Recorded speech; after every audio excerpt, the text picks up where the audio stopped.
Thank you all for coming. Some new faces, some old friends. Nice to see you all here. So this is Hare Krishna Valley. This is our rural retreat center. We have a beautiful temple in Albert Park. I don't know if any of you have been there, but up in Melbourne we have a beautiful temple. The building's about 150 years old. It was the first Lord Mayor of South Melbourne. He built the building there 150 years ago. It's a beautiful old mansion, which we've had for 40 plus years. And that's the headquarters of the Hare Krishna movement in Victoria. And then we brought farms because we decided to expand into the rural areas as well. So we have 3 farms in Australia. And we also have another retreat centre up near Sydney as well. So when we first brought this farm, we had another farm just before it, which was in Renmark, which is up near the Murray River. And we had 20,000 acres. So it was like a huge rural property. But it was a little bit too far away from Melbourne. So then they decided to bring something closer. So then we brought, there's only 200 acres, so a lot smaller. So we have an ahimsa dairy here. Ahimsa means non-violence. You might know the word from Buddhism. Ahimsa means not to commit violence to others. So our dairy is ahimsa, which means when the animals are born, they're going to die here. There's no fear of death in between. They won't be taken away for slaughter, which is what happens in the world these days. They keep animals, they keep cows and things, but then after some time, when they stop giving milk, then they just send them off. So our farm is different. We're showing a different model, how you can work with your animals and you can live with them harmoniously. And we're very fortunate because 3 or 4 days ago, Amarata, who's one of our cows, she was born here. She gave birth to a baby bull. So after lunch, if you like, you can come up with us to the Goshala, to the dairy, and you can meet our new arrival. His name is Jai Jagannath. He's only about this big at the moment. And he is our latest addition to Hare Krishna Valley. We haven't had a calf for about 1 year. So it's nice to have a new member. And there's another 3 of the girls are pregnant. So if you come again in the next 6 months, you'll see some more additions. We're going to build our herd up to about 40 animals. At the moment we've got 19. So it's sustainable. Not that you have your hundreds of animals and then, as soon as they're not giving milk or something, they just kill them, and then that's how they maintain herds. But we're trying to show it in a sustainable way. So this is a place of peace. It's a place of devotion. It's a place where we practice Bhakti Yoga. You might have seen on our sign as you drove in, it said Bhakti Yoga Ashram. And Bhakti Yoga, the word Bhakti means devotion. And yoga means to unite, to connect. These days people think yoga means asana. Asana means posture. So you do some yoga postures and people think that's yoga. That's not yoga. That's asana. Asana literally means to sit or to move like that, to have like a posture like that. So people think that is yoga, but actually yoga means union, means to connect with the divine. So here we teach Bhakti Yoga, how to connect with Krishna, with God, with the universe, however you like to term it, in a mood of bhakti. Bhakti means devotional love, because that's how you connect to people. If you love someone and they love you, you'll do anything for them. Otherwise you have to pay them. If you want to get someone to do something for you and there's no relationship formed, then you have to pay them. Like if you ring the plumber, my plumber's just down the road here, Mark. So I ring Mark and said, Mark, we've known each other a number of years, we really love each other, can you just come and fix all my stuff and I won't pay you? He won't do it. Because the relationship's not deep enough yet. Maybe if it's deeper then he would come and do it, but at this point in time, if I want the plumbing fixed then I have to pay him. But that's not love. Then that's called vanik. Vanik means mercantile. And unfortunately that's the way the world is becoming. And that's why people are feeling so dissatisfied, because so many relationships, even what would be normally intimate relationships, are becoming very mercantile. It means we have to give something and then receive something in return. or the saying is that you scratch my back, I'll scratch yours. That, do something. But that's not what bhakti is about. When you're dealing with Krishna, when you're dealing with God, it has to be ahoituki apratihata. Ahoituki means without motivation. And apratihata means without interruption. That's the actual definition of love or devotion. It has to be without interruption. It means that, I'll serve you on Monday, Tuesday, Wednesday, Thursday, Friday, but then not on Sunday. Or in some traditions, everyone goes to the religious center on the Sunday, but then the rest of the week I'm not sure what will happen. Just like my grandfather, he called himself a Catholic. So he was also an alcoholic. He was Irish. So he would go to the pub and drink and drink and drink.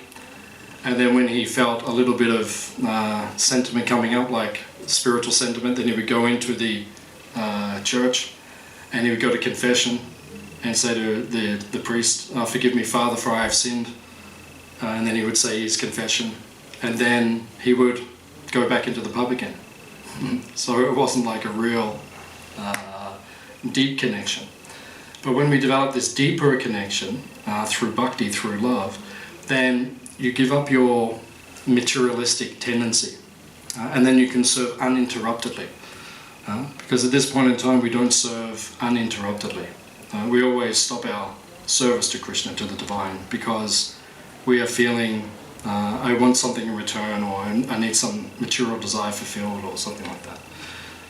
And then ahoituki means unmotivated. Real devotion, real love must be unmotivated.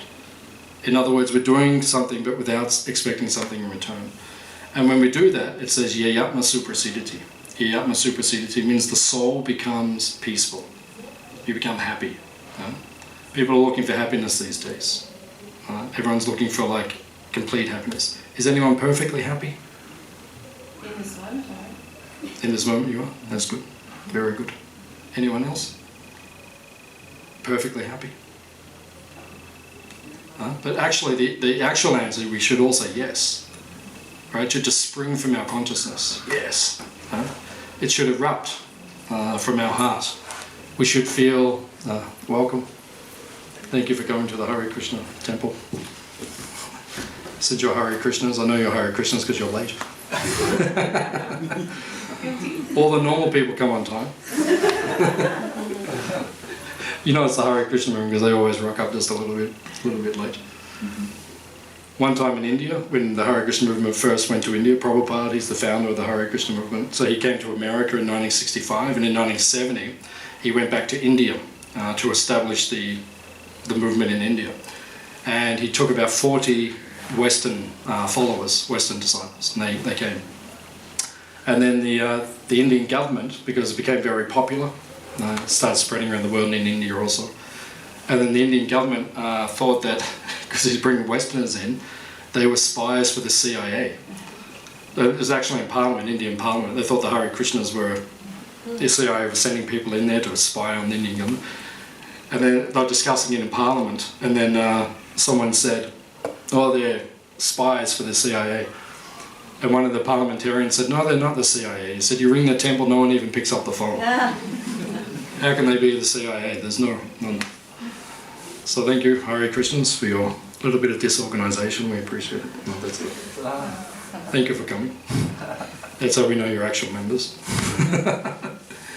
So, uninterrupted and unmotivated. That's how we become completely happy, because the nature of the soul, who we actually are, we're not the body. The body is just temporary. Everyone is identifying with the body and the mind. And and the ego, as long as you identify with the body, the mind and the ego, you will suffer in this world. Does that make sense? Does anyone here know what I'm talking about tonight? Completely. Yeah, completely. 100%. Yeah, because we identify with the body, the mind, and the ego, you will suffer. So how do you get beyond suffering? We all want to get beyond suffering. Become an alcoholic. What's that? Become an alcoholic. Yeah, become an alcoholic. Yeah. Or a Krishna. Or a Hare Krishna, yeah. We would probably go for answer B in this case. What's that? Can you be both? Not authentically. Not authentically. We welcome everyone. We welcome everyone. But we cure alcoholism. We cure drug addiction. Like, I haven't touched alcohol or any substance for 30 years. And there's not even a desire in my heart for those things. We can evaporate those things very quickly. Just like Boy George. Anyone heard of Boy George? Yeah, so Boy George, bow down, Mr. Hare Rama, Hare Krishna. He wrote that song, went #1 in many countries in the world. He was a drug addict, right? And then he hung out with us for a bit of time, and now he's free again. He's not taking substances again. Many people have been in that situation.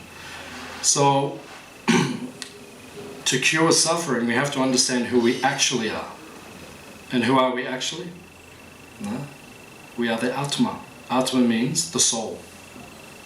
So we have to stop identifying with the body, which is temporary, identifying with the mind, which is temporary, identifying with the ego, which is false, right? And if we can transcend that and understand who we actually are, our spiritual identity, then we can experience perfect happiness. That's why I say, is anyone perfectly happy? No one's putting their hand up, except one person who is at the moment, which is very good. Very good. So, perfectly happy, but we should be perfectly happy all the time. Why are we not? Because we're not identifying with who we actually are. If you understand who you actually are, you're the soul. And then what is the soul's function? It is to serve the Supreme Soul. Krishna, God, however you like to describe it. And when you're acting in that bhakti or that devotion, you'll feel completely happy. You'll feel perfectly happy all the time. Yayatma suprasidati. Suprasidati means like bursting with happiness. Anandam buddhivardhanam. Ananda means like an ocean of happiness. Not what we're having at the moment. What we're having at the moment is just like, the cheap kind of used version or the leftover version. It's not real happiness. It's just like this thing.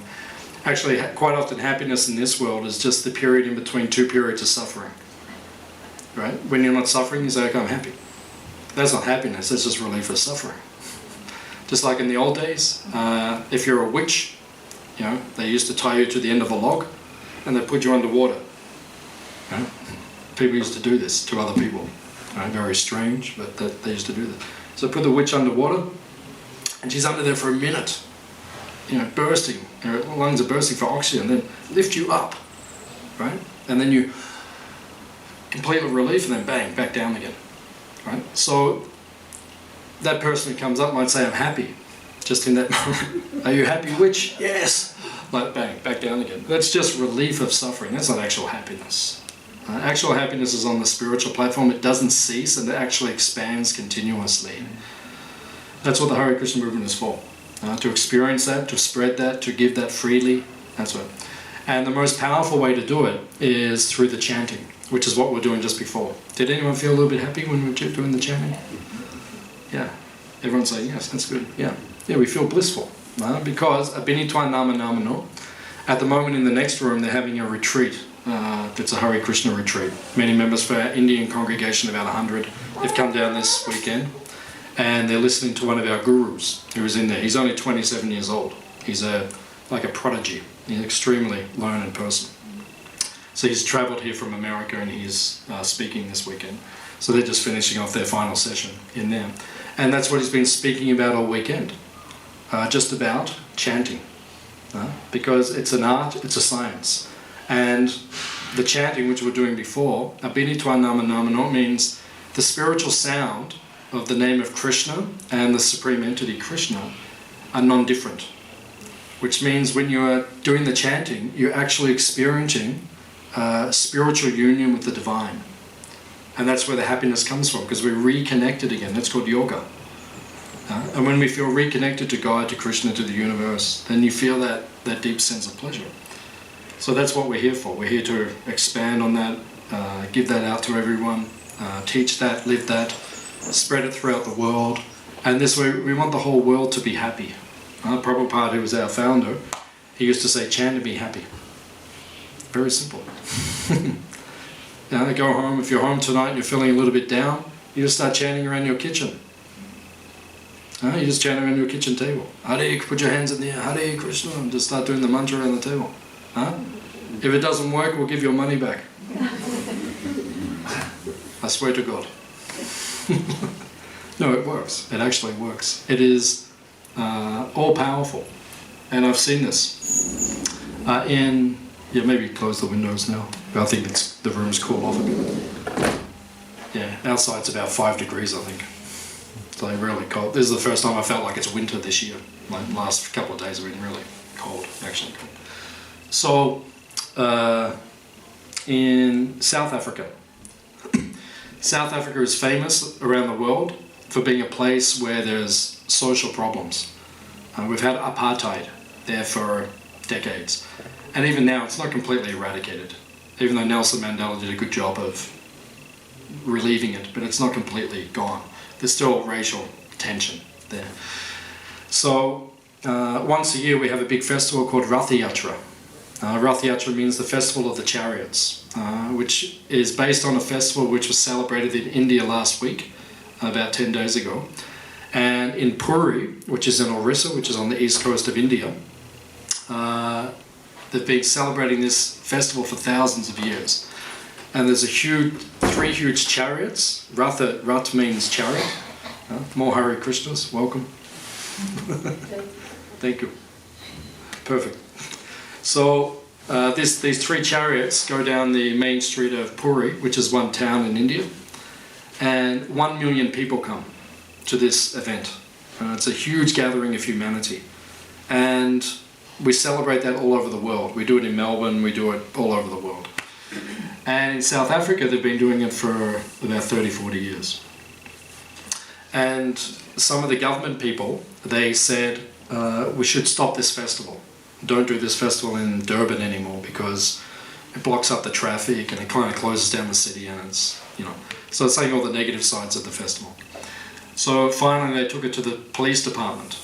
So they came to the police and they said, should we stop this festival? Is it too much of a problem?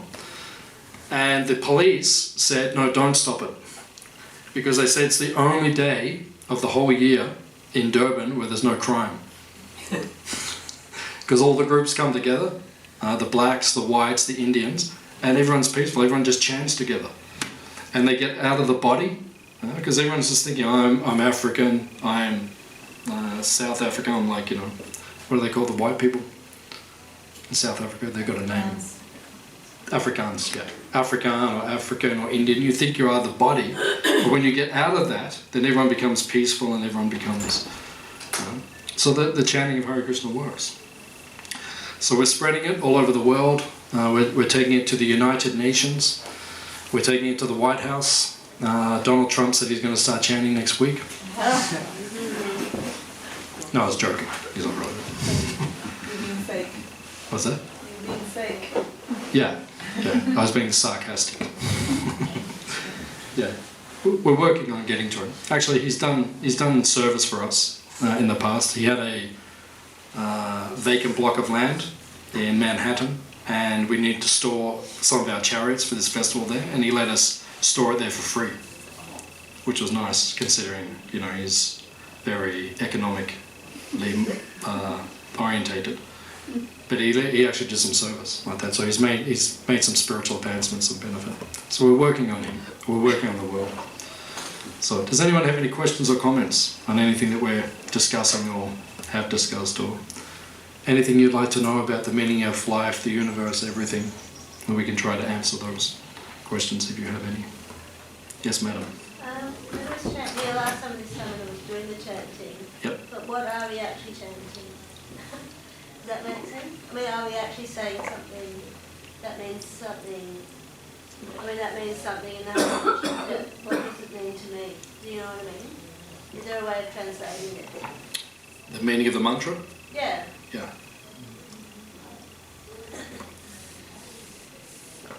In other words, what's like the deeper meaning or the essence of it, or? Yeah, that's right, yeah. Yeah. Well, what are we actually doing when we're doing the chanting the mantra, I suppose? Yeah, very good question. Yeah. I actually don't know. I've been doing it. He's joking again. I've just been doing it for 30 years, not work, so I just like it. And the food's... Doesn't matter, does it? What's that? It doesn't matter if Well, the food's good, you know, and I like the haircut and it's like, you know. So, you know, they said chant the mantra, I said, oh yeah, that's cool. So I've just been doing it. It makes me feel really good. So yeah, that's as far as I know. So what does it mean? Yeah, it's a good question, because we should understand what we're doing in life. And that's the problem, because in many traditions, our tradition and all the traditions of the world, sometimes people lose contact and it becomes ritualistic. They don't understand. Just like in India, we have a famous example. When someone gets married in India, they have big festivals. You know, the weddings go for 3 days. How long did yours go for when you went to? How long when you went back to India? 4 days. 4 days. Oh. You had to do 4 days. She's not even from India, but she married in India in a 4-day wedding. It was fun, actually. It was fun. Yeah, would have been fun. 4 days, yeah, that's cool. That's called karma. 4-day wedding, right? So that's what happened. They have these weddings. But a lot of, sometimes in the villages, they don't understand like the rituals in the wedding. Everyone's just doing this and they're doing that, but they don't understand. And it's said that hundreds of years ago,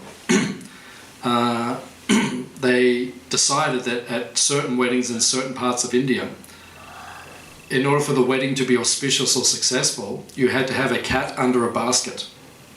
So whenever there's a wedding, they make sure there's a cat under the basket, right? So it makes the wedding auspicious. And then everyone just puts the cat under the basket. And then someone asked one day, why is the cat under the basket? He said, oh, my grandmother did it. Oh, the cat under the basket. So the story was, when they went back hundreds of years, there was a cat running around, and the old lady just grabbed the basket, put the basket on top of the cat. And then, so the next wedding, you know, someone thought, oh, you have to have a cat under the basket. So then someone put it, so then it's been going for hundreds of years, the cat under the basket. No one knows what's going on. So we should not do that. Prabhupada, who's the founder of the Hare Krishna Movement, he said, blind following is condemned.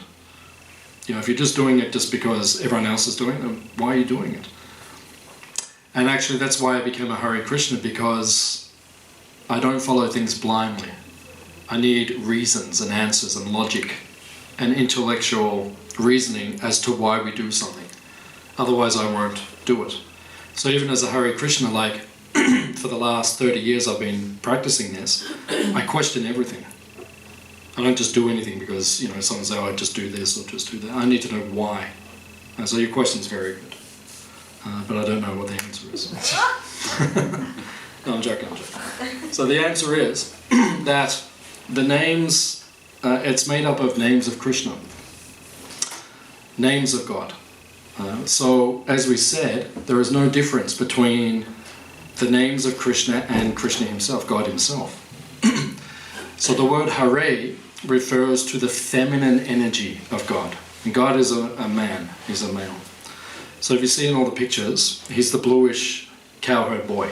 That's Krishna. That's what God looks like. According to the ancient teachings, that's what he looks like. And then he has a female counterpart who is his eternal consort. Her name is Radha. And that is her. She's sitting next to him in all the pictures. He's dancing with him, or feeding the peacock with him, or feeding the cows with him. So Hare refers to the feminine aspect. So it refers to her. So we say Hare Krishna and Hare Rama. Rama's the name of him and Krishna's the name of him. So Hare is in the mood of devotion or love, which is what we were speaking about. If you want to approach him, reconnect with him, you have to have pure devotion. And she has the purest devotion. So before we approach him, we say Hare, we approach her and we say, please engage me in his service. So the literal Prabhupada, who is our founder, he said the translation is, O Lord, or energy of the Lord, please engage me in your service. So that's the most simple definition. And in the next room they're giving the complicated definitions as we speak. Because it goes, like our tradition goes into a very, very deep explanation of everything. And actually what he was speaking this morning, I was listening to the lecture, he's a great scholar. Yeah, he was going to a very deep understanding of what the mantra, because the mantra is made of 8 sets of 2 words. So each of the 2 sets has like a deeper meaning as we go in. But obviously that's beyond the comprehension of most of us. So in the beginning we just have to understand that chanting is good and begin to do it. And then once you understand that, then you can come back for the next retreat and you can understand the esoteric part. But that's what we're literally doing. We're just saying, please engage me in service.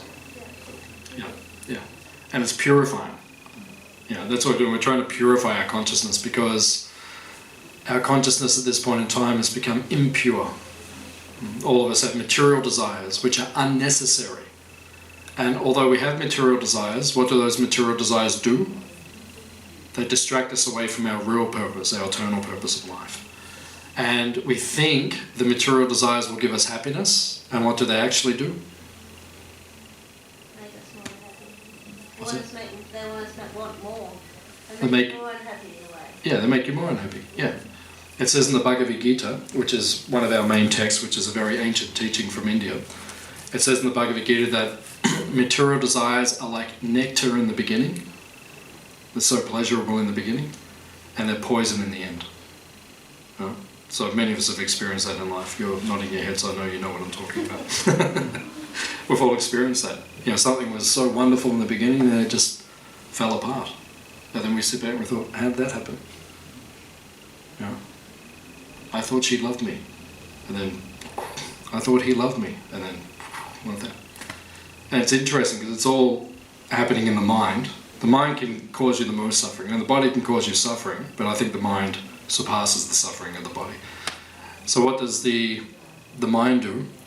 You're attached to something, a person, and you think, oh, that person's the most wonderful person in the world, oh, there's nothing better, they're everything, so beautiful. Like, you know, like a Bollywood song, you know, there's everything. And then that same person within 12 months or 12 days or 12 minutes could be the opposite. Yeah. This person is the cause of all my suffering. I never want to see them again. Ah! So just what gives the greatest pleasure can also give the greatest unhappiness. It's the same person. Like that. Even it can change week to week. What's that called? Right? Marriage. Yeah. Right? One week it's like everyone loves each other, the next week and then it's back again. It's like, so that's what happens. So, any other questions? Yes, sir. As a person, as a soul, from birth to death, are we completely bound by destiny, or do we have ultimate free will? Yeah, very good question. Very good question. This question has been asked for thousands of years in every tradition of the world. So it's the question of destiny and free will, and which is supreme. And there are many answers, and many answers have been given for thousands of years from many different traditions. Our tradition says that both are equally significant. Destiny means your karma from your previous lives. So, okay, I'm walking down the street. This never happened to me. Oh no, kind of has happened. I'm walking down the street and someone just comes up and hits me. Or spits on me or something like that. You know, when I was chanting one time, I was walking down the street and someone just came and spat on me. Like some drunk person or something. Or just Hare Krishna's chanting in the street and someone just spat on me. I thought, well, lucky I was in spiritual bliss at the time, because I just thought, okay, I just kept going. But you know, someone could just come and just hit you as you're walking down the street. So what is that? That's your karma. So that's predestined, right? It happens to all of us in our lives. You're just going along in your life and then something just suddenly happens. Has anyone had that experience before? Something just happens, right? Completely out of your control. That's predestiny. That's your karma. How do you respond to that? That's your free will. Because, like, you know, that person spat on me. So, you know, lucky I was in spiritual bliss at the time, because if I had been in a different state of consciousness, I might have thought, you know, who are you? Yeah, grab the guy, and then anything could have happened from that point. So that's free will. So predestiny and free will, they're both simultaneously existing. And we have to understand when karma happens to us, when something good happens to us, right?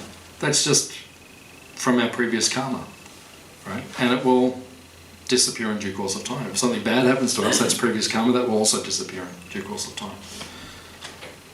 Krishna says, even in your darkest hour, your most difficult moment, Krishna says, that will pass in time. Everything passes in time. So that's why we have to be a little patient in this world. Most difficult times they pass, the good times they pass. So really significant positive and negative sort of things of destiny based on karma and previous lives. But day to day, you essentially have free will. So No, everything is karma. Everything. Everything happens to you every day. That's your karma. Not just the significant stuff, everything. Day to day. Your free will means, how do I go forward? Karma means what's happened in the past. You did things in the past, those karmic reactions come to you in this lifetime. How you respond to it and what you choose to do in the future, that's free will, that's in your control. So we've made a lot of mistakes in our life. Has anyone made any mistakes in their life? Once or twice? We all make mistakes, right? We all make mistakes. So at some point in time you have to choose to stop making those mistakes. Like I got people who write to me on Facebook every couple of months or a couple of weeks. Oh, you know, it's going really bad. I want to change. You know, can I come down here and spend time with you guys? So I write back to them, yes you can. They don't come. And then a couple of months later, it's all falling apart. Can I hang out with you guys? Yes you can. They don't come. What can I do? So free will is not being used properly. Free will is not being used properly. Karma keeps coming, but then you don't change anything. What's the point if you don't change? What's the point? What's the point? Because some people would say, like, it doesn't matter what you do, it's like, even for me to lift my arm. Even though I think I consciously did it, it was destiny pre-written 10 billion years ago that I was going to do it anyway. To say something. No, it's not pre-written that you would do it. That's your free will that you did it. Okay, so you do have a choice. you have a choice, yeah. In that moment, it wasn't. Yeah, there's nothing making you like, okay, I'm picking up that cup to make a point now, right? So it's not like 10 million years ago, it's predestined I was going to pick up this cup. Tricked you, I'm not going to do it. So no, that's not predestined, that's free will. Right, so that's free will. I'm doing that now. Okay, the ability to lift that arm, where does that ultimately come from? Krishna, from God, right? In the form of your karma. I mean, ultimately everything's him, but he kind of sets karma up and he lets that run until we learn our lessons. So, okay, my karma is, just like my wife, we went on a holiday about three weeks ago, and we're jumping off a waterfall. So I jumped off, and then I turned around and said, it's about 5 meters high, a bit higher than the roof. So I said, you know, jump. Yeah, and she's like, I don't know. I said, jump. So she jumped. So she jumps off, and then she holds her nose, right, to stop the water going up her nose, which, anyway. So she comes down, so she goes, when she hits the water, you know, it's quite hard. So she's like that. Now for the last 3 weeks, she can't move her arm, you know, because that's karma, right? Because that means from the past, there's something there which will come. That's a reaction, right? Then how do we respond to that? Right? You desire to lift something up, that's free will, but then can you do that? That's because of your previous karma. Are you able to do that or not? Like that. So the last 3 weeks I've had to lift everything and do everything and like that, and that's my karma. You know, now I've got to do everything like that. So if you've got a lot of built up negative energy or bad karma, how much does it matter in this life how good you are if it's just, how do you put it, like you're consciously good right now, but if you're constantly working against the universe and you've got karma from previous life working against you, how do you... Yeah, free will is always there, that's the point. We have to understand this point. No one is making us do anything at any time. And like, you know, I know people in my life, you know, who are even quite close to me, and they always say this, oh, you know, this happened to me and this happened to me. And like, you know, how you choose to react to things. Yeah, okay, it's difficult. but it doesn't force you to behave in a particular way. You can change and make your point. The point is that ultimately all of us are pure goodness, right? All of us are, because Krishna, God, is pure goodness.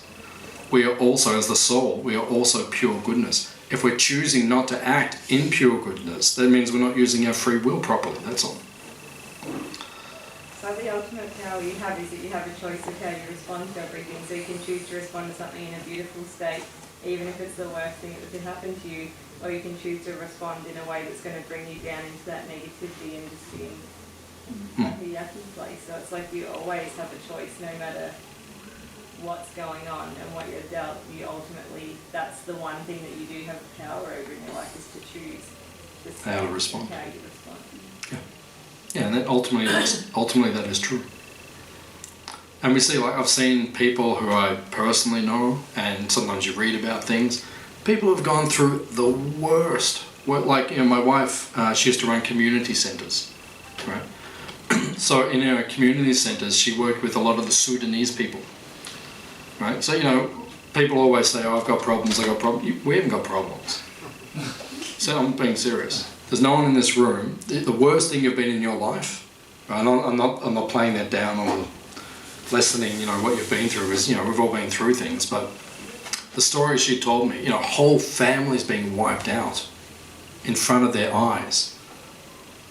You know, and then they have to come here to this country, and then everyone treats them like they're some thief or something like that. It's like, you know, like heavy karma. And the way these people respond to the most difficult tests, and they're such bright, happy people, right?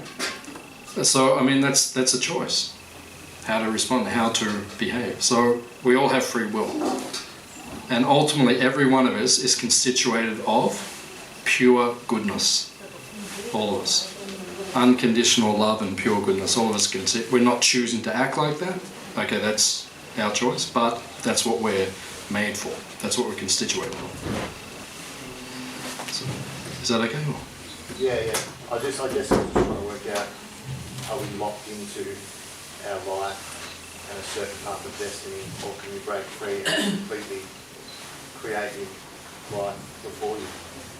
Yeah, of course. You Like can. a lot of people, there's just a big debate. Yeah, there's two elements to that. I'll give my own example, like my own life. So I became a Hare Krishna monk at the age of 19, right?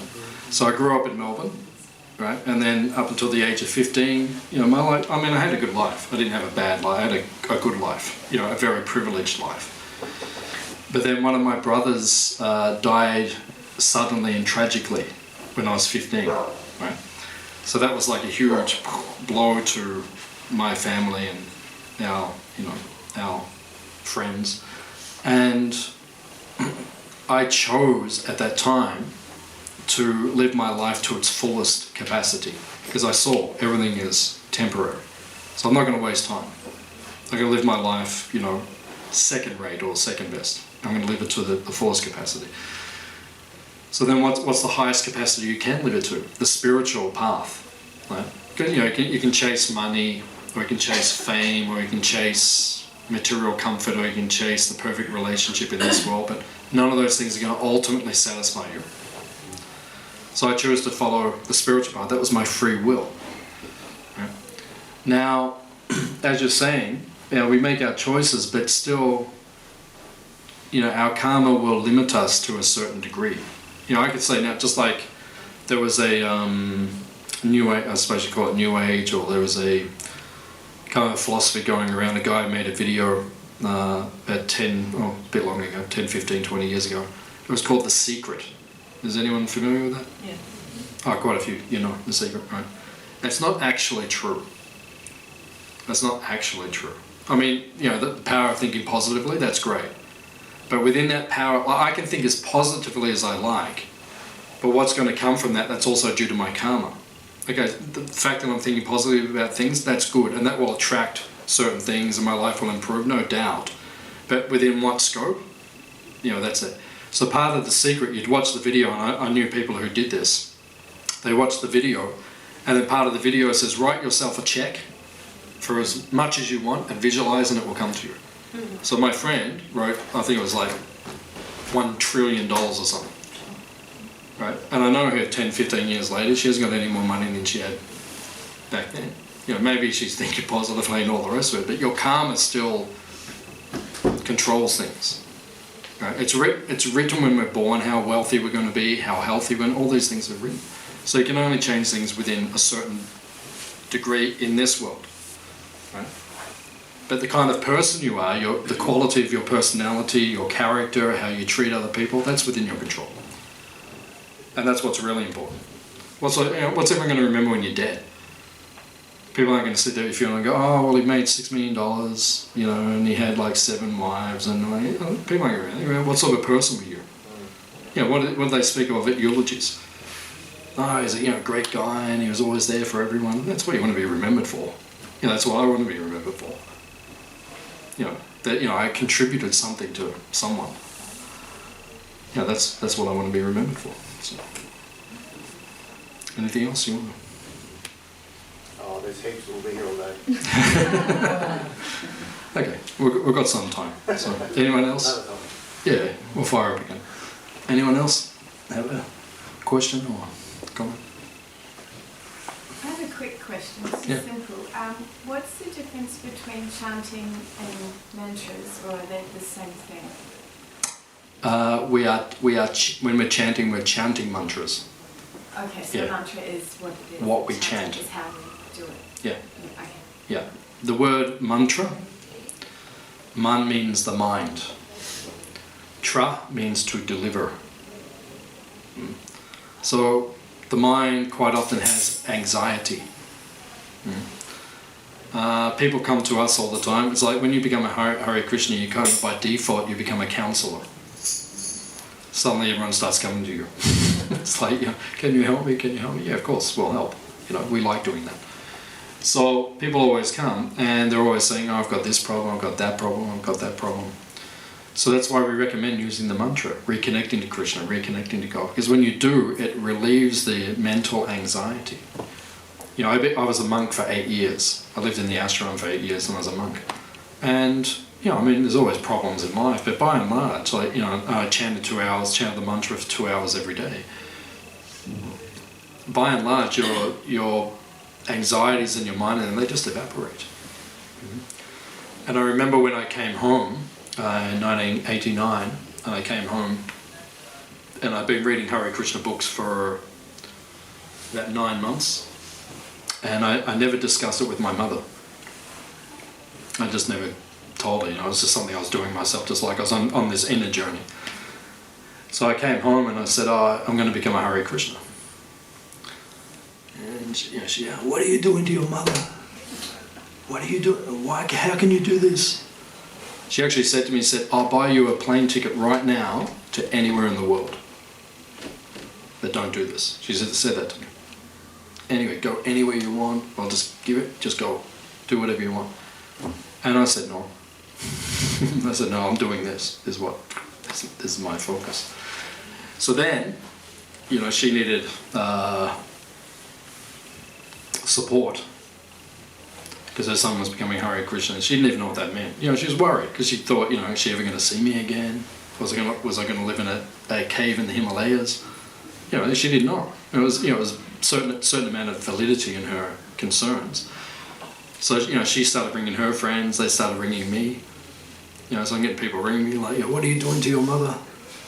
Why are you doing this? And then I remember this years ago. One of them rang me and said, what's the feeling that you're experiencing that? And I said, it made me think, made me analyze why was I doing this. And I answered her, I said, relief. I'm just feeling relief, no anxiety. All my problems, which are there in my life, all the little things, even the big things, when I moved into the ashram, became a monk, became a Hare Krishna, just all was gone. This is it. You just get up every morning, you do your meditation, you serve Krishna. It's pretty much been like that for the last 30 years. Just all the little, the problems are still there, but you just put them in perspective. Otherwise you just focus on the problem, you absorb yourself in the problem, it's just, everyone goes mad. And you see, we're just dealing with a society of mad people. everyone's mad and they're all just colliding into each other. You know, countries are colliding, and you know, America's trying to go to war with Iran. You know, they did Iraq, they did Afghanistan. Now they're trying to go to war with Iran. Trying, but you know, there's certain people trying to avoid that as well. Interesting. There's actually a Hare Krishna who's running, who's trying to become the Democratic nominee to run against Trump in 2020. Her name is Tulsi Gabbard. You might have heard of her, or you may not have heard of her, but she's a Hare Krishna. She's actually quite sane. It'd be refreshing to have a sane president of the free world. So, you know, pray for her that she becomes the president of America. Probably won't, but pray that she does, because it would be good for the world to have a sane person in there. And she's actually a major in the US Army. And she said the first thing she's going to do as president is going to pull all the troops out of Iraq and Afghanistan. Because we've got no business in those regime change wars. You know, and I met a British soldier years ago. I was selling Hare Krishna books on the street in Melbourne. I met a British soldier. He was on leave, and he'd been serving in Iraq. And he said to me, he said, you know, we're only there because the Americans wanted the oil. He knew it. He was there, and that was his job. He said he knew why they were there. Everyone knows that's why they're invaded. So we need to change these things. How do we change these things? Through mantra. Right? Your mind will become liberated of all the small petty things like invading other countries. And we don't need, like, you know, the President of America was chanting, which the next president might be, the world's going to be a better place. No, she's going to get up and say, you know, everyone get up in the morning and do your meditation. Imagine if the person running the White House was saying things like that. You know, let's all become vegetarians. I mean, imagine, you know, so you had a leader who's actually sending these kind of messages into the world. It's powerful. If we all visualise it, it'll happen. I'm visualising it. I've just got to write it down on a piece of paper. Yeah, that's right. Have you got a pen? I've just got to write it down. No, it's okay, it's okay. But, you know, it would be good. It would be good if we had someone who was half sane in the top position in the world. Okay. Any other question? Comment? You had something you want to add before? Go on. I think, yeah, about the karma point, about like when, not your karma point, don't worry, about the point that you were saying, like how if everything's already kind of there and laid out, then what difference does it make what we do, because we're going to get our karma anyway. But I guess that's the point about the free will, is like how you use that is actually going to create your future karma as well. So what you do, how you utilise that free will, yeah, is essentially going to create the next thing that's going to happen. So this life or next, or that's it. Yeah, like so someone comes up the street, hits you, so that you've got free will right at that point. I haven't had anyone actually hit me, but I've had people throw things at me and do, you know, while I'm on the street. And I didn't respond. If I had have responded, that could have just set off a whole another chain reaction of a new karma. Like that. So you've got to learn to choose how to respond to these things. So. Any other questions? Madam? What's happening with the little screen? Screen? We're only allowed to tell 3 people like that, and I've only told 2 people to this, so we can tell. What's happening there is part of the Bhakti Yoga tradition. So it's a tradition of love and devotion to Krishna, to God. So we've cooked a big feast. We're famous for cooking nice food. Has anyone had Hare Krishna food before? Is it pretty good? Yeah. Could you rate it between 1 and 10? 20. This guy's an addict.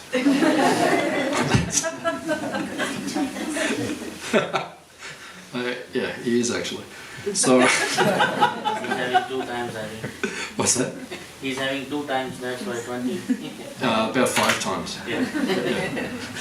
So, yeah, the food, when we cook it, we always cook nice food. Everyone likes to eat nice food, right? So we cook nice food, and then the tendency in this world, as we've been speaking about, is that everyone just wants everything for them. You know, I want this, I want that, I want to eat this, I want to go there, I want to do this. It's all about us. So when we cook, we don't eat it first, and we never taste it while we're cooking, which is interesting. You know, it's interesting because everyone tastes while they're cooking to make sure. We never taste it. Right? It's all done by psychic power. And it's interesting because you will taste our food in about 20 minutes, and you'll see everything will be good, I guarantee. And they haven't tasted it while they're cooking, right?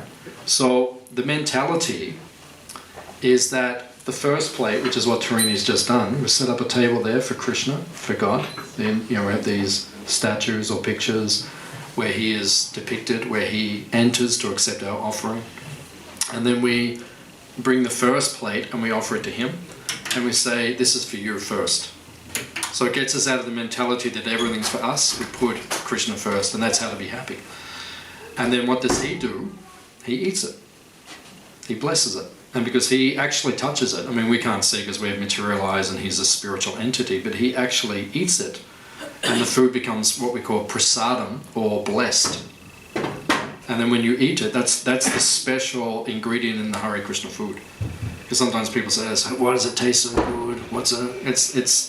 We offer it with love, and he directly tastes it, and then it becomes spiritualized. And just by eating it, you become purified, because it's been touched by the Supreme himself. So it is the yoga of eating. So it's part of the Bhakti Yoga process. And you can become incredibly spiritually purified and advanced just by eating Hare Krishna food. You can actually attain enlightenment through one pakora. It is so powerful. One pakora, you can see God himself. You can see Krishna dancing with his friends right in front of you.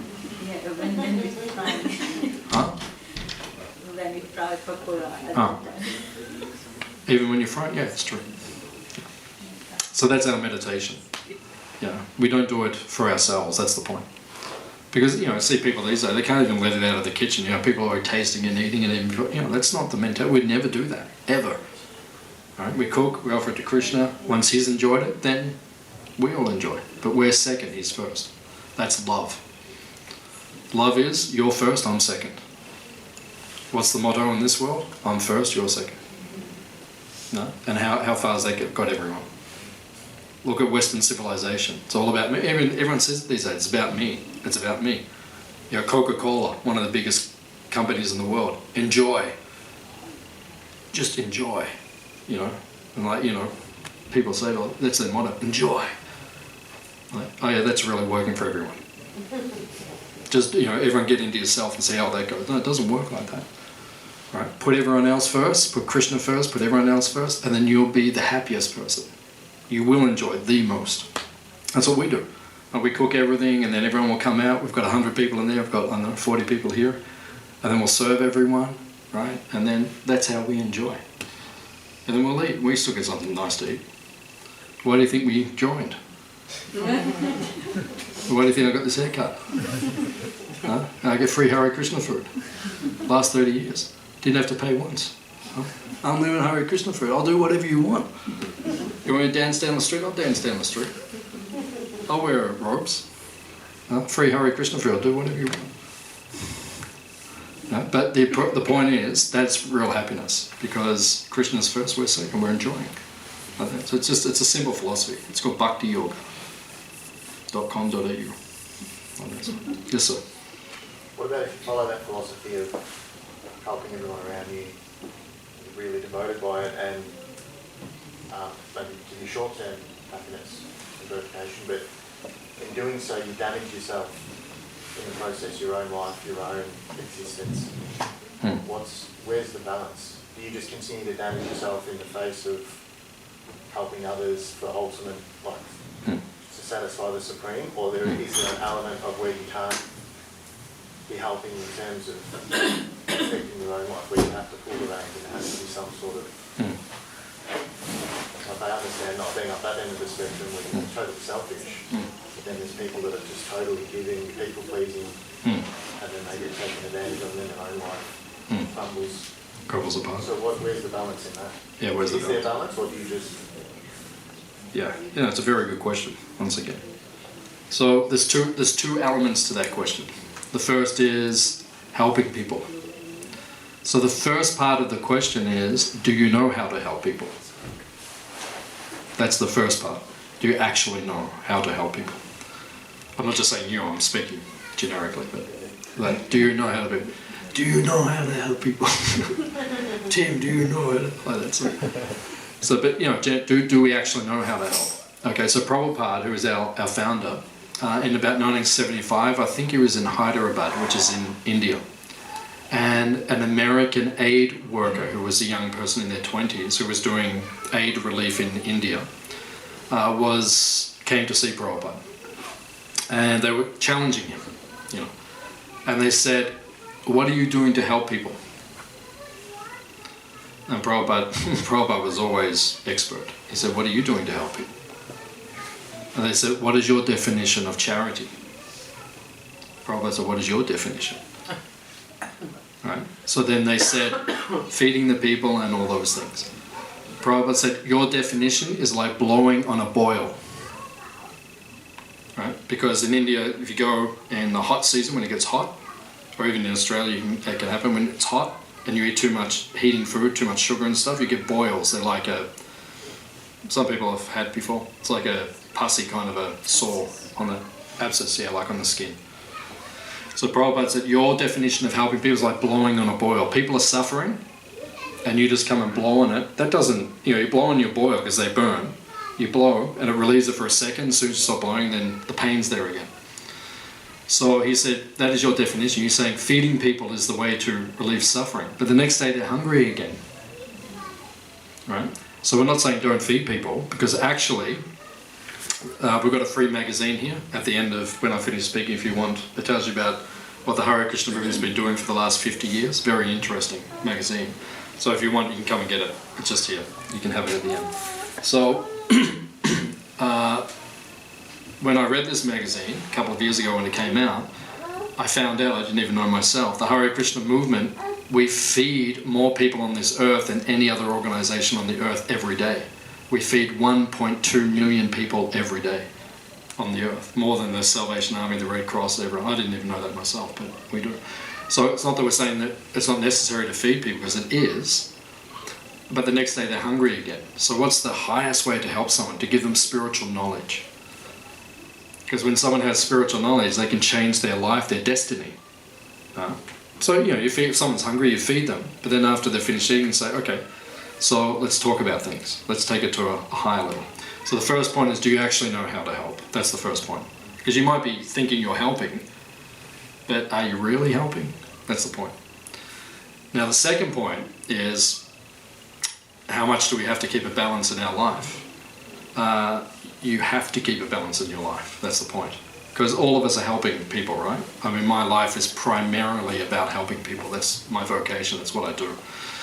But if I don't put time into myself, right, keeping myself balanced and spiritually nourished, I can't help people. So that has to be a priority. Both are equally important. Right? So every year I go for a month to India, to the most sacred of all holy places, and I spend a month there just fully absorbing myself in my spiritual practices so I can recharge, and then I can come back and I can help people. And then along the way, on a daily basis and on a weekly basis, I spend time off just to recharge, to go for walks in nature, right, or to do more spiritual activity, or to recharge myself so that I can help people. Because basically, our job description, we're lifesavers. Right? So it's like down at the beach in summer, you got the lifesavers. So, they have to spend time practicing, right, and doing the drills and keeping themselves fit. Otherwise, if someone's drowning, they can't help them. So, you got to spend your time so that when the time comes, you can do that. So, yeah, you need both. So it's meritorious. Don't neglect it. You have permission. You have our blessings. You can come down here anytime you want. If you just need time to get away, just come down here and we won't tell anyone where you are. Unless Molly's looking for you. Yeah. So on that, Yeah. you know, you're helping people and whatnot, Yeah. but you need to take time out for yourself. What if somebody asks you for something and mentally you just can't do it, you're exhausted or whatever, and it's like, I need time for myself, but they also need something, and because you can't do it, you feel bad, how are you supposed to cope? Like, what do you do in that instance? There's three, in the Bhagavad Gita, Prabhupada, our founder, he mentions there's three types of work in this world. There's our normal duty, which we do like day to day, and then, actually I can't remember the three right now. Does anyone remember the three? There's capricious, there's your normal duty, and then there's, what's the third one? Anyone remember? Okay, well I'll give you two of the three. I'm sorry I can't, the third one's not jumping in my mind. But one's our day-to-day activity. We all have things that we have to do every day, and the other one is described as capricious. Oh yeah, okay, capricious work means neglectful activities. To neglect other people's, right? That's not acceptable, to be neglectful. And then we have duty, which is what we should be doing. And then there's emergency work. So sometimes things just pop up, which you can't neglect, even though you're busy, but then something really has to be taken care of. So you can't live your life on emergency mode, that's the point. So we have to balance our life, so our whole life's not just emergency. So you have to make those adjustments. Of course, emergencies come up periodically, we deal with it. But if it's becoming too much like that, then you have to say no to things. And you have to, sometimes you have to cut negative people out of your life. Even if they're your family or friends, if they're negative, you have to remove. And that may be difficult, but sometimes you need to do those things. Is that okay? Yeah. You want me to add anything, or you like to add anything? Or? No, but that's the reality. Sorry, here's a question then. Yeah. Say there is someone negative in your life that you need to cut out, or that you feel that you should because it's just not good or whatever. What about the other people that are attached to that person? You know, say for instance it's a family member or whatever. You know, you get together at birthdays, Christmases, whatever. What do you do if you're going to cut someone out, but then you've got all these other people that you're going to be around at the same time with the person that you're going to cut out? Like, how's that supposed to work? It's not easy. Yeah. It's not easy. There's no hard and fast answer to something like that. Like, there's no definitive answer. You know, I mean, the first thing you do, you unfriend them on Facebook. there's no That's pretty much all you need to do, and then they know, don't they? Yeah. Unfriend them on Facebook, you're done. Yeah, what is it? There's something you can do on Facebook where you don't unfriend them, but you unfollow them. Yeah, unfollow them. Unfollow them. Yeah, but you can do that. You can. There's actually, if you need to do this, you can unfollow someone. It means they can't see your stuff, you can't see their stuff, but you haven't unfriended them, and then they're not offended. But I've done it to people. Yeah. You know, people, they're just making ridiculous statements. Like ridiculous. Some people, they say the most ridiculous things, which is just, it's, you know, basically it's offensive to myself and to others. I unfollow them. Just, you can't see my stuff, I can't see your stuff. Just go off and live your, you know, life, which is going in a negative direction, and I'm not going to be a part of it. So stuff like that. So yeah, there's no definitive answer to those kind of things. It's difficult. The one overarching answer we can give is go back to the spiritual world and live with Krishna, because everyone gets along there. Because as long as you're here in this world, it's guaranteed there's going to be friction. So if you want to deal away, there's a place where there's no friction. That's where we're aiming for. Because in this world, there's always friction. So, yeah. So as I'm listening to that, I'm thinking, so if you're allowing others, these sort of people to lead your life, really fundamentally, aren't you taking care of yourself? Aren't you revitalizing yourself, you know, like you go into retreat to fill yourself up? Yep. Clearing away negative people or negative situations or circumstances, it's not just people, you can be living in a negative place as well. Yep. Removing yourself from those things, aren't you taking care of yourself so that you have more to give to those that are open and willing to be part of the collective that is trying to create something beautiful, you know, so that you can all co-create something more beautiful. Because the truth is, when you're with people like that, you're not going to create anything beautiful. They just keep bringing you back down, back down. So removing yourself from those people, at least I feel, is a way of taking care of yourself so that you can do better and bigger things on the planet and make more of a conscious difference on the planet.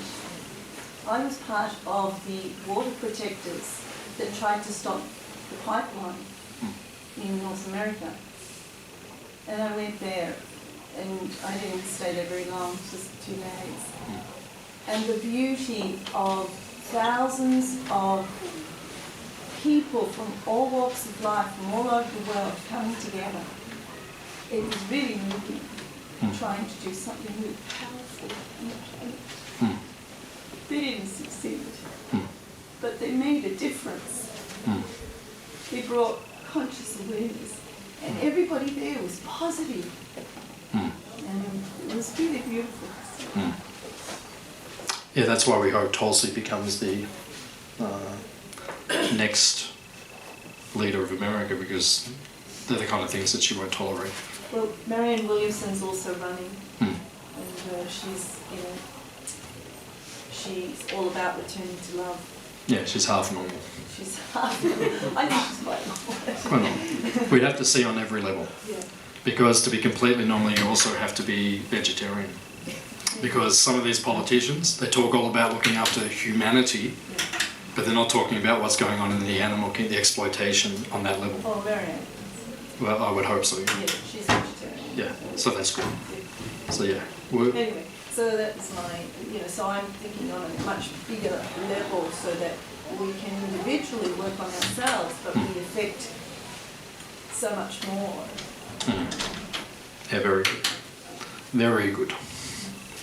Any other questions? Yeah. Last one. Yeah. If you had a friend or a family member that sort of was caught up in the material world, the Western material world, and you wanted to sort of convert them to spirituality, how would you do that if on the surface it's working for them? So if someone's consuming, as you'd say, and they're unfulfilled, and we can all see it, they're just endlessly buying or working and making money, and it's never giving them true happiness. It's sort of probably a bit easier, but if on the surface the material world's working for them, they're doing really well in it, and they seem happy, how do you plead the case? How do you say come over when it's a lot harder? It's a lot harder to argue when they can sit there and say, oh, well, So it's all working I'm for them. happy, I've got 10 houses, it's how do you plead the case? What angle do you come from? You can come from the same angle. You just give them the same philosophy that the material world it's temporary. Doesn't mean okay, it's all good now, but it's temporary. You're going to die. So if we're all in the same situation. We're all going to die. So we're making all that. It's like you get on a train. So you're going from Calcutta to Delhi. So it takes a bit over 24 hours. So you're in your cabin and you start decorating the whole thing, getting it all set out. And you put a jacuzzi in the corner and you're just getting everything like perfectly set up. And you've got like your flat screen TV and it's like you just got Netflix connected. And then you get to Delhi and the conductor's okay off. And you're like, what are you talking about? Yeah. He said, no, off. That's it. Yeah. So it's the same thing. Like we're making all these arrangements in a temporary situation. It's all just going to evaporate at some point. So anyone who's intelligent can understand that. So in the ancient teachings it said there's different types of intelligence. The best type of intelligence, you just hear something and then you will do it. The second best intelligence, you hear it, you understand it, but still you're going to have to make a mistake and then you learn your lesson. The third type of intelligence, you just keep doing the same wrong thing again and again and again. Like that. So it just depends on the person. If they're intelligent, you can just tell them and they'll understand it. If they're not intelligent enough, which is what most of the world is like, then it will take some time. Like that. So all you can do is just present things. And then, someone can say, my life's really happy and it's all perfect, that will change. I don't know anyone who's just got through the whole 80, 90 years or whatever and it's just all been smooth. It doesn't happen. So, Okay, so that's it for today. Thank you all for coming. wonderful guests. Free magazine here if you like. If you like to get in, it's here. If you'd like to give a donation for the meal today, please leave it here in the donation box. It'd be greatly appreciated. We'll just go out, we'll turn right, and the meal will be served just down here, just outside the kitchen. And then there's 100 people there, and there's quite a few people here. We're not all going to fit. It's a little bit cold. So some people can eat in there. It's warm, there's a nice fire going. Today, we don't normally do this, but I'll let people come and eat in here, but be very careful, please, that you don't spill stuff on the floor, especially your drinks and that kind of thing, because it's a cold day, then we'll make better. Please, just be very, if you do eat in here, be careful. Otherwise, just go in that next room, and then that'll be nice and warm as well. So please have something to eat. Please come again. Hare Krishna. Hare Krishna.